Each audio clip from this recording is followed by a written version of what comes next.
joining us today. We just connect 1 minute in advance, so we'll wait another 60 seconds for all of you to connect, and then we'll start at 1:15 as scheduled.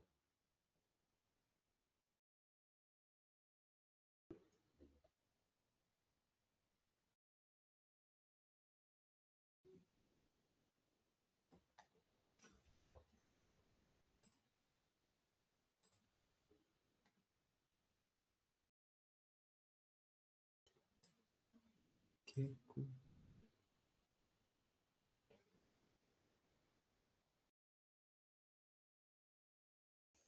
Okay, so it's 1:15, so we can start. Once again, good morning to all of you. We are very proud and, to be honest, a little nervous to welcome you to this first session of our webinar that we are hosting for the first time in this format. We are also very pleased to see so many of you connected, and we kindly ask you for understanding as it is our first time we do it. So first of all, let me briefly introduce myself. My name is Emmanuel Labi. I'm one of the funders and I'm the president of autobiz. Okay, hello everyone, and thank you, Emmanuel, for the short introduction. I'm also very pleased to be with you today for this first webinar for autobiz and first for residual values as well. And my name is Jordan Pageot. For those who don't know me, I'm in charge of residual value topics and finance customers at autobiz. So just a quick reminder about today's session in terms of format. So we will be presenting some elements, market elements, RV elements for 30 minutes. And then we will have a Q&A session for about 15 minutes. So please feel free to ask any questions that you might have in the chat directly, and our colleagues will collect them, and then we will try to give some relevant answers if we can, but we will do our best. Thank you, Jordan. Once again, we are very happy to have you with us today, especially because residual values have been at the core of autobiz work for more than 20 years. Why are these residual values so important to us? Because they sit at the very center of the automotive ecosystem. Residual values, as you can see on the slide, connects new car pricing, used car markets, remarketing performance, financing, and leasing. And they're also very strongly influenced by macroeconomic factors. So in that sense, residual values are one of the most comprehensive indicators of the auto market. Let's now go to the agenda. Our ambition today is twofold. First of all, we would like to share our market outlook and explain how residual values could evolve in the coming months and years. And second, Jordan will focus on several key strategic topics.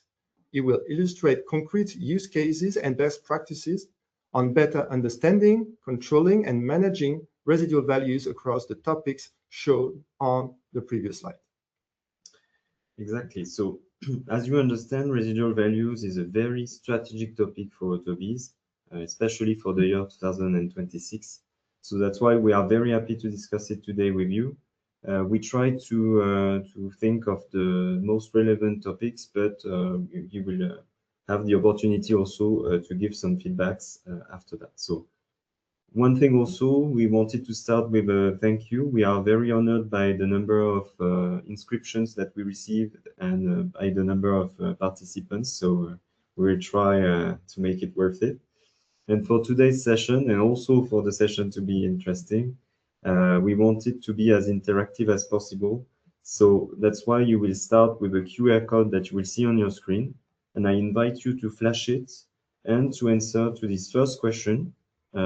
Of course, we will answer later during the course of the presentation. So first question, which are the two countries which show the strongest growth in both new car and used car markets in 2025? So please start answering. We will give you a moment to do so. Hope it works. Yeah, and while you are voting, thank you, Jordan. And let's pray for the assumption you will share will be the one I will also share with you in a couple of seconds. So we'll let you vote.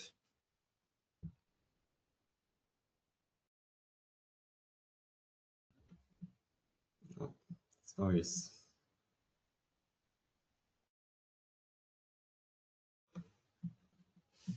Okay, so you're not voting. We will let you continue, but we will also start focusing on the main macroeconomic trends we see for 2026 and beyond.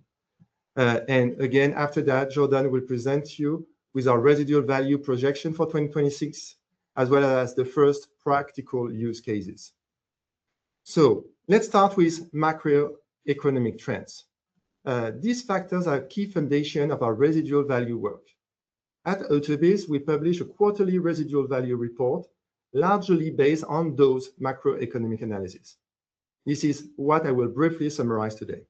By the way, if you're not yet a subscriber of our barometer, feel free to contact us via the chat, the link you see on the screen, or to contact us by email. We will, of course, be more than happy to share more details with you. So coming back to the trends and looking ahead for 2026, we see three key points to highlight. First one is that the Eurozone should remain on a supportive trajectory. As shown on the slide, economic growth is expected to be slightly higher in 2026 than in 2025. This, among other, could have a positive impact on demand for car purchases. Second point we would like to emphasize is inflation. Like in the Eurozone, it's expected to fall below 2%. This, for example, could reduce pricing power for new car manufacturers and may lead to more aggressive pricing strategies, particularly for electrical vehicles, both on the new and the used car markets. Finally, and despite ongoing geopolitical uncertainties, our base assumption for 2026 is that oil prices will remain relatively moderate. This could have an overall favorable impact on internal combustion engine vehicles versus BEVs. Those macroeconomic assumptions form the basis of our residual value projection that Jordan will shortly present you. But those macroeconomics projections is only part of the picture. We also analyze automotive market dynamics in 2025, both for new and used car markets. So the slide you can see now compares 2025 versus 2024 across the top 9 European markets.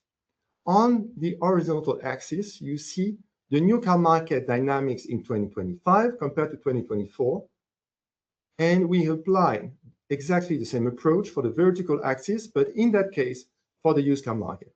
So just to illustrate, you see the Dutch flag in the middle of the slide, and it shows that the Dutch new car market grew by plus 1.7% in 2025 in the horizontal line, while the used car sales increased by plus 3.7, which is on the vertical side. So then three key takeaways emerges. First of all, in 5 out of 9 countries, both new and used car markets are growing. Growth remains moderate and volume are still historically low, but the trend is clearly positive. On the other hand, we see two notable exceptions. On one side, Spain and Portugal showed a very strong growth in both markets. And on the other side, we see France and Belgium, where new car sales declined, while used car market growth was almost flat. So let's take a broader view. Overall, the picture is one of a slow but structural recovery, moving into the right direction across most of the European market. Let's now look at the used car stock level at the end of 2025 and the outlook for 2026. On the horizontal axis, you see the dealer used car stock evolution on December 2025 versus November 2025. The vertical axis shows average stock rotation calculated also in December 2025. So let's first focus on the horizontal axis, where we can observe that within the exception of Portugal and the Netherlands, used car stocks have increased toward the end of the year, although they remain below pre-COVID levels. So as the used car market operates in a supply and demand mode, more supply generally supports market growth. Let's now have a look at the horizontal axis, where we can see that stock rotation ratios range between 1.6 to 2.2 months, which remain very well controlled. So both signal means fast stock rotation and increasing supply. And if we also take into account that demand for a used car should be stable or even increasing next year, those factors should indicate that most of the European markets have the capacity to grow again in terms of used car market in 2026.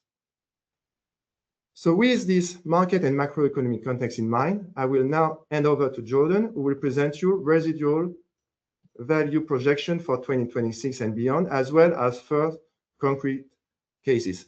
Just coming back just to the votes. So for those who put Portugal and Spain as potential growth, at least you're aligned with what we could see ourselves. And also, before doing giving the floor to Jordan, I would also would like to say that within this apparent stability at macro level, it actually hides significant big shifts within the market. And these big shifts are reshaping its structure in terms of residual values and in terms of cars. So a clear example is electrical vehicles. Their strong growth in new cars and now in used cars raise many questions. This leads me to the second question we would like to ask you today. In your view, what is the average depreciation gap between an electric vehicle sold new today and an equivalent internal combustion vehicle? So is that 10% would BEV depreciate 10% faster, 20% faster, etc., etc.? So we let you guys vote, and then we will let Jordan answer this question soon.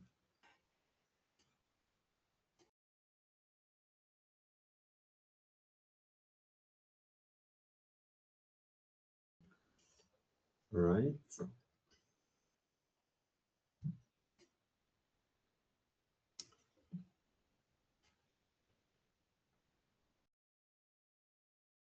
Should we give more time or yes? Okay. Too fast. You can go ahead, I guess. Yeah, go ahead, Jordan. Okay. So thank you for this this overview, Emmanuel. I think it's now time to dig a little deeper and start talking about the year ahead. But to do so, we wanted also to come back on what happened in 2025, because the idea is to know where we stand today, to know where we are going. So overall, we see that on the stock coverage, so the figures that we are showing on screen is basically the amount of sales that the dealers have in stock today, so the coverage. We started at the end of 2024 with clear steps between the different energies, with BEVs being the ones with the most critical situation of overstock. Over the course of 2025, we have seen some improvements, and even at the end of the year, some clear improvements for BEVs, which are now close to what we observe for PHEVs, at least for the European average. Diesel is still the most liquid energy in Europe, the one with the lowest stock coverage. So this is probably something that you have observed also. So there are some signs of improvements that we see when we look at the averages in Europe. Still, we believe this is not the right way to do so. The averages are important, but it's important to zoom in also, because when we zoom, we see some huge differences between markets and between brands as well inside the markets. So these figures are to be considered with a lot of care. Talking about zooming in, we will now look at the BEV situation in more markets than what Emmanuel showed you, but we wanted to give you also a broader view, and we know that we have also some of our customers and friends connected from countries that were not covered in the first graph. So now you will see your market at least. The figure that you see on the slide is the difference in terms of stock age between BEVs and their ICE, micro hybrid, and HEV equivalents. So here what we see are several situations. Of course, we have, for instance, Denmark and Norway, which are known as more advanced in the EV transition. So in these markets, the situation is very particular compared to the European average, because the EVs actually sell faster. It's a dream for many markets, but it's only true in these two markets and also in Ireland. Then we have some markets that are a bit more balanced. If you look at Sweden, for instance, the UK, the Netherlands also to a certain extent, there is a smaller gap between the energies. If we look at the main markets, and especially Germany, France, and Spain, Germany has more air than France with a similar charging infrastructure. This is also something that we have started to observe at the end of the Umweltprämie back at the end of 2023, so the new car BEV incentive. This gave some space for the used cars also, and this is something that was clearly seen on the market. If you take France, it's a struggle today for the BEVs compared to the rest of the vehicles, especially knowing that France has quite a lot of vehicles, around 13 or 40% of the used car stocks. For Spain, which is slower in terms of adoption, this represents less cars, but still the first volumes are not super easy to sell for the dealers. So these are parameters that we take into our RV assumptions, because time to sell is a very important parameter. Having the car in stock costs a lot of money, so it gives also an indication of how eager is the dealer to buy the car at the end of a leasing contract. So now, so we look at the differences between BEVs and the other energies, but one element of context that we think is very important to keep in mind is that BEVs today still represent a very limited share of the stocks. So at the end of the year, it's around 13% of the stocks. This means that 87% of the business is still done on other energies. So this is the starting point for this year, but we know also that we should expect a rise in the coming year for two reasons. The first one, and it's the smaller one, BEV is still the energy that sells at the slowest pace, but more importantly, we expect higher buyback volumes next year, and not only higher volumes, but also a higher share of BEVs in these buyback volumes. So that's for the stocks. Now we will start looking a bit more at the values of the vehicle. So, for those who know us, we love this KPI, the depreciation. So you probably have seen it before, and you will see it again in the future, I can promise you. So this is the average annual depreciation by energy in Europe. We know that we have faced in Europe very particular years starting from 2022. So post-COVID, microchip crisis with a shortage of cars, we saw some used cars depreciating with very low depreciation, even some cars that appreciated sometimes. It's really one of a kind situation. And then we started to enter into a very brutal step where BEV cars depreciated very fast over the course of 2023. Reaching a peak in 2024, and now we see that we are in an improvement phase. So it's especially true, for electric vehicles. It's also true for plug-in hybrids, as you can see it on the slide. So still, what we see now with a bit more stabilization is that there is a new hierarchy that is installed, with BEVs being the ones that depreciate the most. Yeah. Sorry, no, I didn't finish. No, just one thing also. So this is a European average, but we see that for PHEVs, for instance, they struggle more in markets like France, Spain, and Italy than in a country like Germany. And we see also, so this is not showing on the slide, but we can come back also in later discussions on this point. But there's a clear difference between premium and mainstream brands when it comes to electric cars and PHEV. So when we focus on electric cars, premium brands tend to depreciate faster than the mainstream brands in terms of percentage, which is especially true when we look in euros. When it comes to PHEVs, it's the other way around. Mainstream brands suffer more. If you look at the CD SUV segment in France, you will see more difference between a Peugeot 3008 or Renault Stroll micro hybrid and plug-in hybrid than for a XC60 or a BMW X3, for instance. Okay, thanks, Jordan. I guess that most of our audience are well aware that BEVs is a challenge today, but what are the orientation you can provide to help them a bit on that topic? Yes, so what we wanted to do today, so of course we need to show you some market figures, and I'm sure that's what you expect from autobiz, but rather than just giving you a plain and descriptive market overview, what we wanted to offer is a kind of set of recommendations, some actions or some orientations that can be considered, which are of course some orientations that need to be adapted to everyone's need and everyone's own reality. So the idea is not to give you a lesson.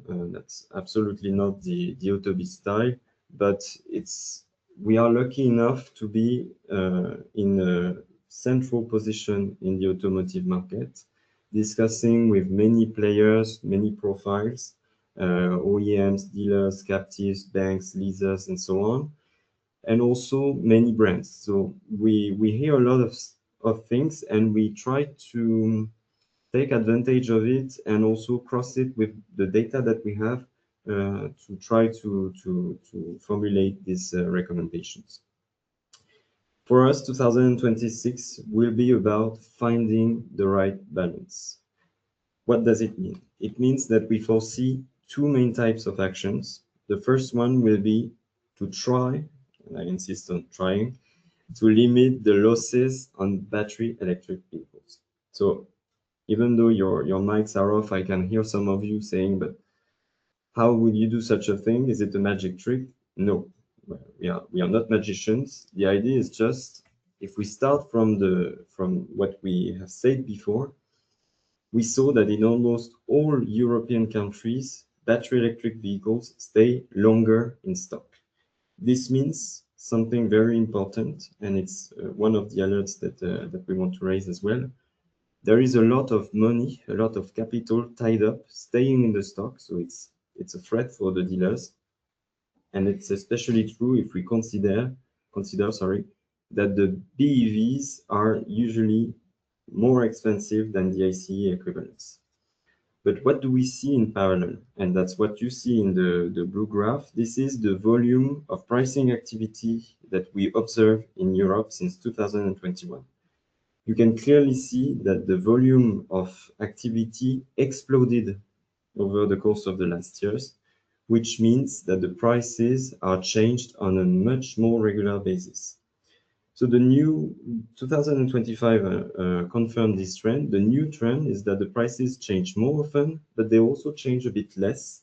So the dealers tend to do smaller steps rather than having one big step at the end when it's about selling the car. It's especially true for BEVs. Remind that it's very important to follow this dynamic pricing, because what we observe, generally speaking, is that the BEVs are the less updated vehicles in terms of pricing, which for us doesn't make a lot of sense. And according to you, Jordan, why is that so? Probably because of the high buyback prices. But the sad thing is that the buyback price is not a market indicator. Nobody cares about the buyback price except for the dealer and the OEM. This is not a market reality. So we do not make the rules. There is a market value. which is constantly evolving. It's even evolving faster than before. So the challenge is really to always stay in the market.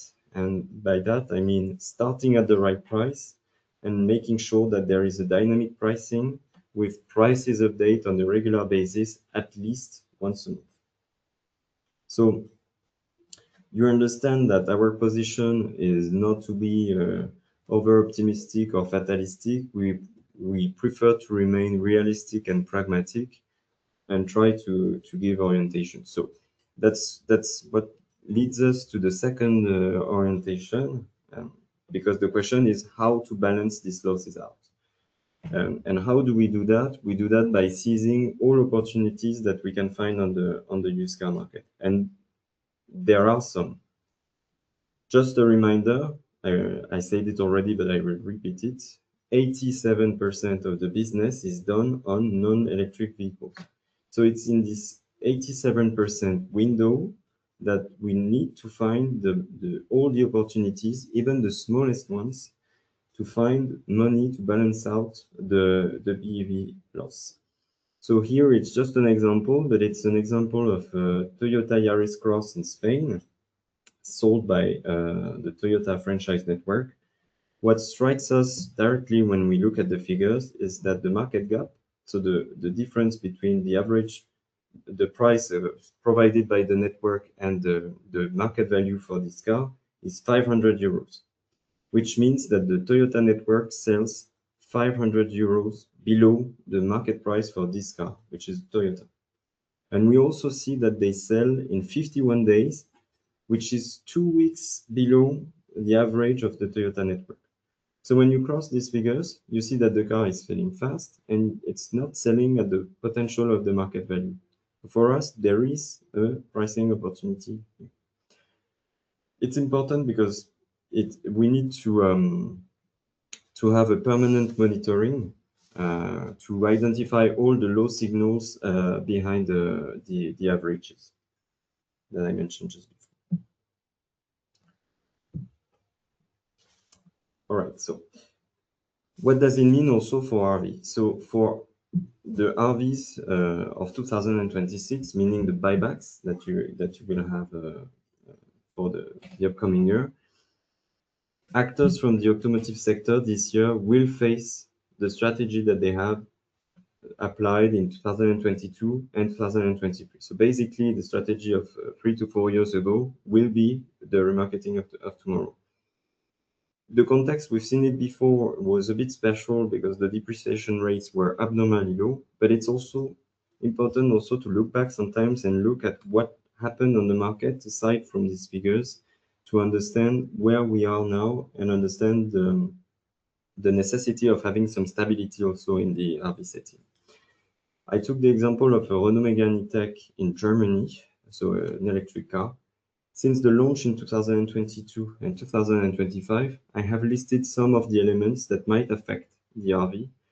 So, for instance, a repricing of Tesla, the end of the BEV incentive, repositioning also of ID.3 by Volkswagen, which is a volume maker there. Back then, in 2022, we didn't really talk about the catastrophic situation of BEVs, used BEVs on the market. So Renault might have had some hope for this car and RV setting around 52%, for instance, for 36 months to help the launch. Today, the reality at the end of 2025 for a 36 months old Megane is 46.2% of RV, which means in this case up to 3K euros of gap. So this example is just to show you the importance of thinking of RV not as only RV setting, but as a process. So of course, it's important to have a very precise RV setting at the beginning, the most accurate that we can. But reforecasting is also an important part of the process to make sure that we anticipate when we can control all the external factors that we are mentioning. So it's also true for inconsistency in fiscal policies. You see that in a lot of markets today. The EU orientations are also far from being clear. We see some repricing happening, net pricing, fair pricing, all the synonyms. The market today is quite complicated to read. So usually we know that RV setting is a balance between new car and used car strategy, risk avoidance, market reality, etc. But we also tend to believe sometimes in automotive companies that once the car is sold, it's only the problem of used car and finance. But for us, it's not true, and we will try to show you an example of what we believe is important. So we wanted to zoom on the importance of retention.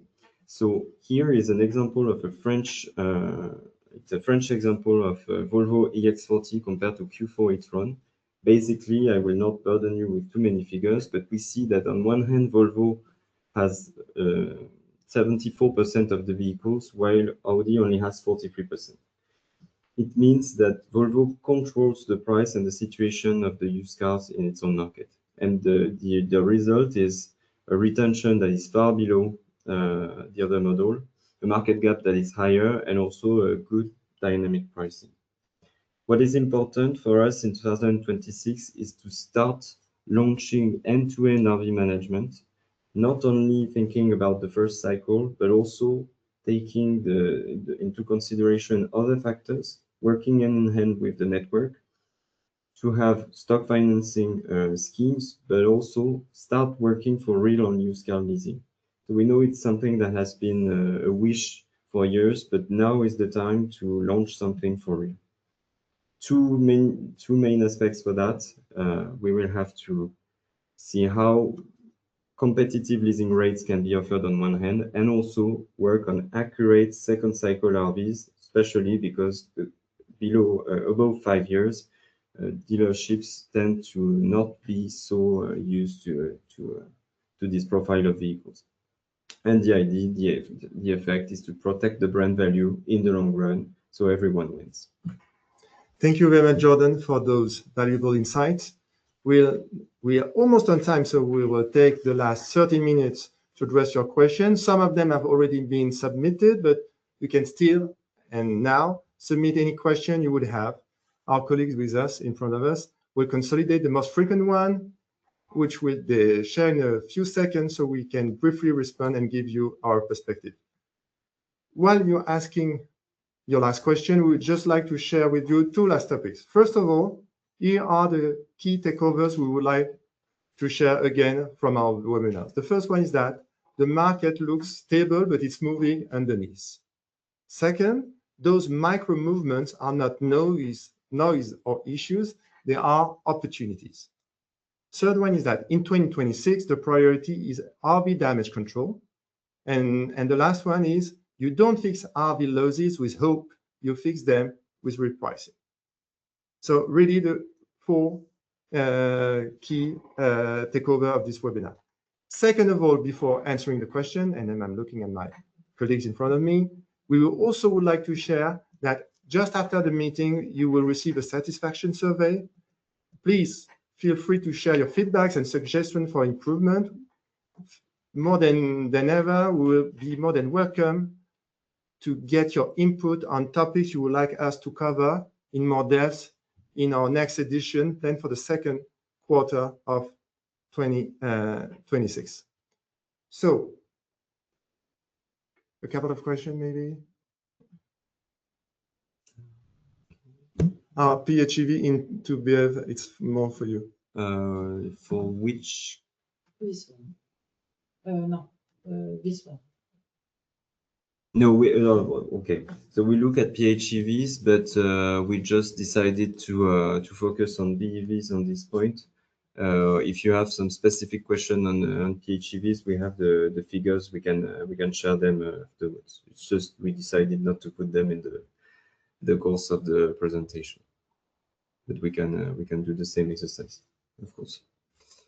For Thibaut's question, so the depreciation, the reason why we present it in percentage is to avoid having mix effects also. This is calculated at the most granular level, so we do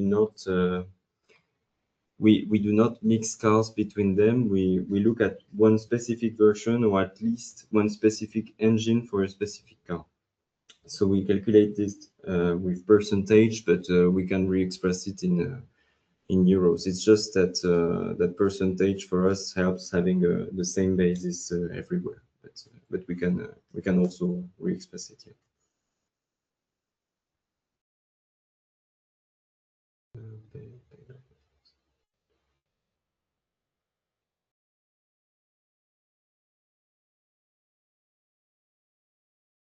Sorry, so the question is data on quantity of BEVs, buybacks, and risk in rental companies registered in 2025, and which would be sold, I guess, in 2026, will impact a lot depending the strategy of the brand. We don't have the, so it's more registration data for short-term rental. I'm not sure we have this right now. I know for sure that that usually in the risk, the at-risk fleet, the short-term rental do not take so much BEVs. So that's not the where we expect the biggest volumes. These ones are more a question for the OEM buybacks because they usually take it back when they re-enter. But we don't have the figures yet. Let's take maybe the two last questions.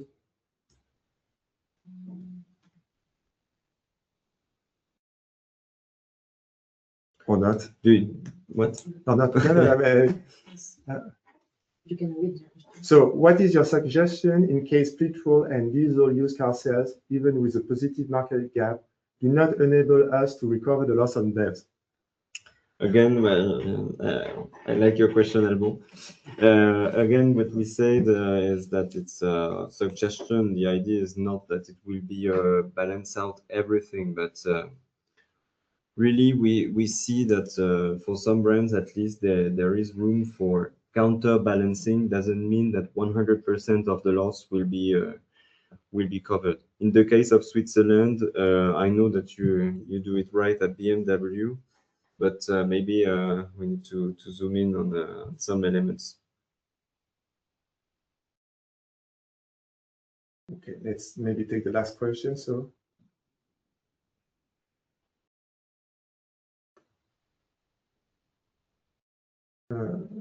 Not sure. No. All right. Okay. So we can also take some questions when it comes to figures. I would feel more comfortable to sending the right figures than having just them top of mind. So if you have very specific question, don't hesitate to contact us also, and we'll give you the answers afterwards. Or maybe we were just very clear on some elements. Yeah. Okay. So thank you all again. We have been super on time.